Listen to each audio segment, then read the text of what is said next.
Well, as you can see, I'm sitting here at the Publix supermarket, nearest one to Cletus's Freedom Factory drag strip. So I got there, parked, ended up talking to some lady I was drawn to go. She was like picking up trash and stuff. So I was like, well, let me go talk to her. And I'm like, I don't even know how to say this. I'm trying to get a hold of Cletus. I'm pretty sure he's about to be involved in a serious accident that's going to take his life, and I'd like to warn him, you know. And she's like, oh God, you had to come to me, didn't you? And she's like, I used to talk to ghosts and things when I was young, and have these abilities and things, and people wouldn't believe me, so I just stopped talking about it. And oh God, you had to come to me with that, didn't you? And I go, I was kind of drawn to you. This kind of thing happens all the time with me being drawn to certain people. And she goes, yeah, I've been having some feelings lately. Like that. And I go, okay. She's like, I just kind of barely work here for a little extra money. I have no way of really contacting him. So we're sitting there talking. She goes, oh wait, is that his truck? He's leaving. He was in the back. Oh, he's left. There he goes now. So off he went. I go, shoot, She goes, he's either going to his house or he's going to the shop where they work on stuff, which is a couple of exits from here, just on the left. And she's like, I don't even know who to call or tell. She's like, God, this is deep. She's like, aren't you supposed to just kind of let fate run its course? Like, isn't there a thing where you're not really supposed to get involved? And I go, I know, yeah, that's true. I go, but something was just like bugging me to try. In this one case, go try. And I was like, I lost a couple nights sleep over this for some reason. I don't normally have that happen. So I'm like, today was a good day. I'm not doing anything anyways. I figured I'd come down here from Tampa and try. What do I have to lose? So she's like, well, you could try going, the gates usually close and there's a PIN code to get in. And, people have been known to sit out there, fans and stuff. And, no one's probably going to come up to the gate. And I'm thinking, man, I can't go do that. I'm not going to go park at this guy's front gate and sit there and wait. And you know what I mean? Like, what am I supposed to do? So they're like, yeah, So I start heading back to my car and I hear her yelling somebody, Don. I guess a guy named Don. And so I'm like, is she calling him for me? And she kind of looks at me and I go, let me start walking that way. And she says something, he walks away and she comes up, she goes, yeah, they're not going to let you get a hold of Cletus. He said he'd like you to leave the property right now. All right, yeah, no problem. And it's like, maybe I needed this experience for myself. Yeah, don't get involved in fate, someone else's fate. Even if they're the nicest guy in the world and they have small children and yada, yada, yada, the list goes on. Sometimes fate is what fate is. And at the same time, I still go back to, do you really, really know it was him that's going to crash and die? And the answer is no. So imagine me telling him that and he actually listened. In some of the best badass races he's been waiting for a long time are coming up. One is coming up on the 22nd. You know that number. And me in particular is a very important number. I saw 22 twice on the way here on cars. Okay, of course. And then the lady told me, yeah, she goes, oh, there's I think a qualifying race or something this Friday. And then I don't know if that was the qualifying race or the one's coming up is the qualifying, whatever. And the 22nd's the big one or something. And I think it's kind of like the Daytona, all these cars going in a circle racing. And I go, well, geez, that's probably, versus two cars drag racing, there's probably a better chance of crashing in that kind of race with all those cars. She's like, yeah, I know. So I'm like, okay, so I leave. I drive by just to see, oh yeah, there's the gate. It's closed. It's not real far back there where the building is. I mean, I'm going, I can't just sit there. I cannot turn around and park my car in front of this guy's gate And let's just say someone came up and it wasn't him. Hey, what can we do for you? Listen, Cletus might be Cletus, might die.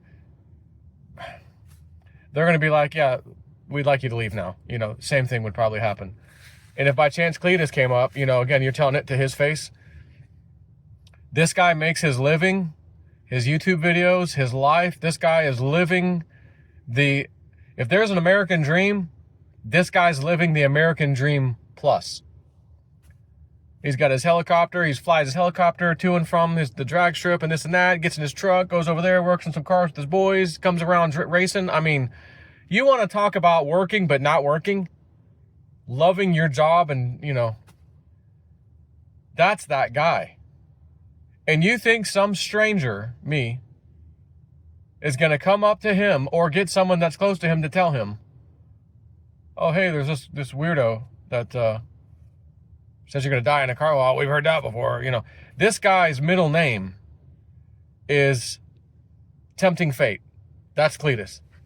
One of those guys that's, constantly tempting fate, right? It's what he does, it's what he enjoys, adrenaline rush. I can't blame him. Again, been there when I was in my younger years, racing cars and all that good stuff, just like he's doing. Not to his level, but, the adrenaline rush, all that stuff. Back when YouTube wasn't around, this was the 1990s for me. And I'm realizing real quick, maybe you're just not supposed to get involved, and maybe this was your learning lesson of experiencing how this just went. That sometimes, maybe all the times, you're just not supposed to mess with someone else's fate. So go ahead, Joe. Go down there. We know you lost sleep over it. Go feel this out. See how you feel about it.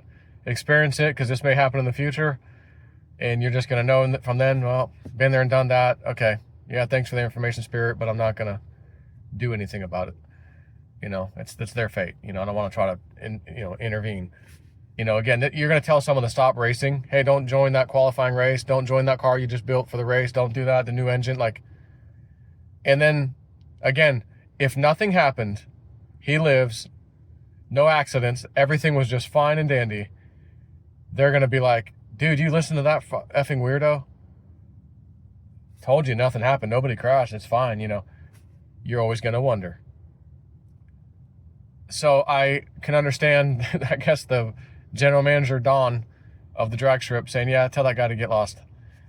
And I just stopped over here to grab a drink, actually, a couple drinks, and do the video update. So my emotions feel all like wishy-washy, different ones all mixing together. My heart's not like someone stabbed me with a sharp knife. It feels more like a dull pain in my heart, if you will, of emotion. I don't want it to be him at all, first of all, And again, it's like, what if it was somebody else? And you did all that and went out of your way and he listened to you, and then, this crash happens with somebody else, and it's like, well, it wasn't even him. Man, I could have been in that race. That stupid idiot. I'm never doing listen, And now I can kind of see, really, that's why you don't get involved. Say what you say, do a video, whatever. Maybe they'll see the video, maybe they won't. That's it. So, first time I've ever been down here over at this drag strip, whatever, his area. Will I ever come back? Probably not. But I thought to myself, God forbid if this happens, his wife might have to liquidate things that he doesn't need anymore. Airplane, helicopter. And he has the exact helicopter that I would love to own. I just don't have the funds to pay for that kind of helicopter. It's about $1 million helicopter used. MD-500, beautiful bird. I watched his video when he got it and he fixed it up. It was awesome. He went to help some of the victims from the hurricane and dropped food and water. It was really great. And I thought maybe crypto or something will happen where I'll have the money at that time, which is going to be soon if that's the case, because I think this is going to happen soon with him. And I'd like to take the helicopter and in loving memory of Cletus Lawrence McFarland. This used to be his helicopter, and I'd like to take good care of it and, keep the memory alive, should this be him. It's weird, like I said in the other video, I feel like I was kind of already mourning, like it already happened a little bit, I'm having that feeling. And then I showed up at the drag strip. I'm just looking around going, boy, I'm really feeling worse now. Like, are you at the scene of the crime, you know, where this is going to happen, this horrible crash? And I don't know, but I felt different at the drag strip. Not so good, you know. So, you know, because Dick Algar's like, you know, it could have been an aviation accident. I don't really know. It was just a horrible accident. Well, mostly what this guy does is drag strip, and well, not drag strip, but just drag racing and all kinds of other racing. But he does fly. So I'm at the Publix. I don't think I'm going to go back. I'm not going to try to go to where they work on their cars and all that. That his private place where the gate was.